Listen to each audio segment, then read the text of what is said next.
11 দলের পক্ষ থেকে যেসব আসন নিয়ে ইসিতে অভিযোগ দেওয়া হয়েছে কোনো টালবাহানা না করে সেই সব নিষ্পত্তি না করা হলে জনগণ তাদের ভোটের ফল রাজপথে নেমে আদায় করে নেবে বলে হুঁশিয়ারি দিয়েছেন জামাতে ইসলামের সেক্রেটারি জেনারেল মিয়া গোলাম পরোয়ার।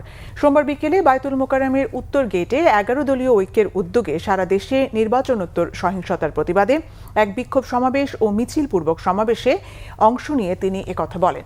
নির্বাচন পরবর্তী যে সহিংসতা শুরু হয়েছে তা অবিলম্বে বন্ধ না হলে আরেকটি অভ্যুত্থানের সাক্ষী হতে পারে বাংলাদেশ বলেও হুঁশিয়ার করে দেন তিনি।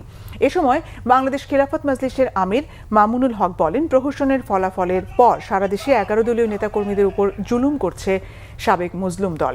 এটি বন্ধ না হলে করুণ পরিণতি ভোগ হবে বলেও হুঁশিয়ার করে দেন তিনি। সঠিক তদন্তের মাধ্যমে জনগণের ব্যালটের অধিকার যদি ফিরিয়ে না দেন, বাংলার মানুষ জোর করে তাদের অধিকার কেড়ে নেবে ইনশাআল্লাহ। জুলাই বিপ্লবের আকাঙ্ক্ষা বাস্তবায়ন করতে হবে।